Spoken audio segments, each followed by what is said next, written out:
Next topic है Bohr's model for hydrogen atom. ठीक है, तो नील बोहर ने बताया था, मतलब इन्होंने सबसे पहले एक्सप्लेन करा था जनरल फीचर्स हाइड्रोजन एटम का स्ट्रक्चर और उसके स्पेक्ट्रम। ठीक है, तो इनके जो पोस्टुलेट्स थे हाइड्रोजन एटम के, वो उसमें इन्होंने एक्सप्लेन करा था कि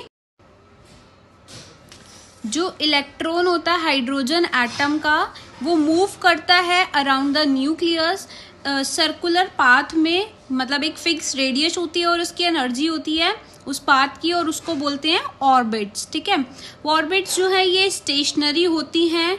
ठीक है, और ये जो कॉन्सेंट्रिकली अराउंड होती हैं न्यूक्लियस के। ठीक है, तो जो एनर्जी होती है इलेक्ट्रॉन की इन द ऑर्बिट, ये चेंज नहीं होती विद टाइम। ठीक है, और ये है स्पेक्ट्रल लाइन जो है हाइड्रोजन की, वो है Lyman Barmer passion bracket P fund. इसमें जो N1 है ये 1, ये 2, ये 3, ये 4, ये 5। इससे नेक्स्ट डिजिट से वो N2 होगा 2, 3, 3, 4, 4, 5, 5, 6, 6, 7। ठीक है, और ये लाई करती हैं लाइमन वाली यूवी रीजन में, विजिबल रीजन में, और ये तीनों इंफ्रारेड में। ठीक है,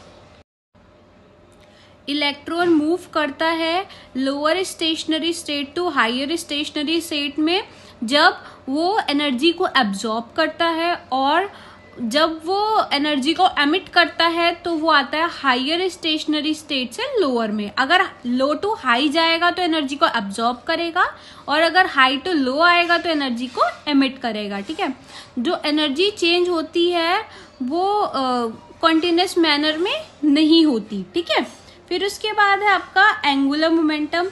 एंगुलर मोमेंटम का फॉर्मूला होता है mvr। ठीक है, तो इन्होंने बताया था फिर जो फ्रीक्वेंसी होती है रेडिएशन एब्जॉर्ब और एमिटेड की, ठीक है, वो अकर करती है बिटवीन टू स्टेशनरी स्टेट्स। ठीक, तो उसको हम डेल्टा ई से डिनोट करते हैं एनर्जी को। तो एनर्जी का हमने अभी फॉर्मूला, ये देखो एनर्जी का हमने फॉर्मूला देखा था ना, एच न्यू। ठीक है, तो यहाँ पे डेल्टा ही है, इसका मतलब E2 minus E1 upon H is equals to nu. ठीक है, ये आपकी E1 जो है ये लोअर एनर्जी स्टेट है, E2 हायर एनर्जी स्टेट है। ठीक है, इसको ही हम बोलते हैं बोहर्स फ्रीक्वेंसी रूल।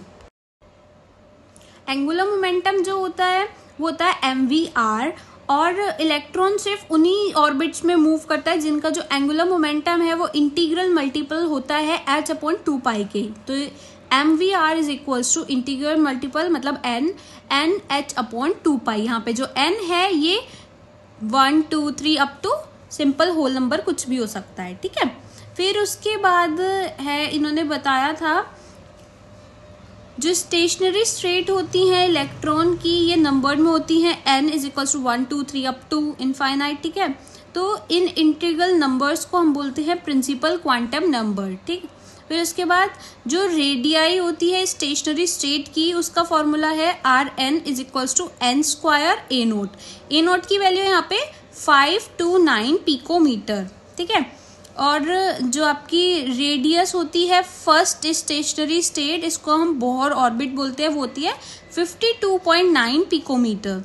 ठीक है, फिर आपका नेक्स्ट जो एनर्जी का फॉर्मूला होता है वो है En is equals to minus RH 1 upon n square. यहाँ पे n की वैल्यू 1, 2, 3 अप टू इनफाइनाइट तक कुछ भी हो सकती है, और RH जो है ये है रेडबर्ग कांस्टेंट, इसकी वैल्यू होती है 2.18 into 10 to the power minus 18 joule. ठीक है, तो जो आपकी लोवेस्ट स्टेज जो ग्राउंड स्टेट है उसमें जो आपकी एनर्जी होती है E1, वो होगी E1 is equals to minus 2.18 into 10 to the power minus 18, ठीक है, जूल।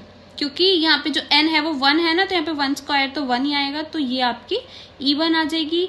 सेम ऐसी अगर आपको n is equal to 2 state में एनर्जी बतानी है तो यहाँ पे 2 का स्क्वायर हो जाएगा, तो एनर्जी आ जाएगी minus 0.545 into 10 to the power minus 18 joule. ठीक है, ऐसे ही आप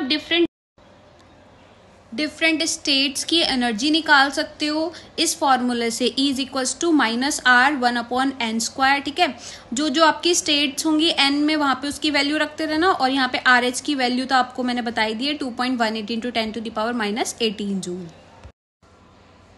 जो डिफरेंट एनर्जी स्टेट्स होती हैं और एनर्जी लेवल होते हैं हाइड्रोजन एटम के, जब हम इनको रिप्रेजेंट करते हैं तो उसको हम बोलते हैं एनर्जी लेवल डायग्राम।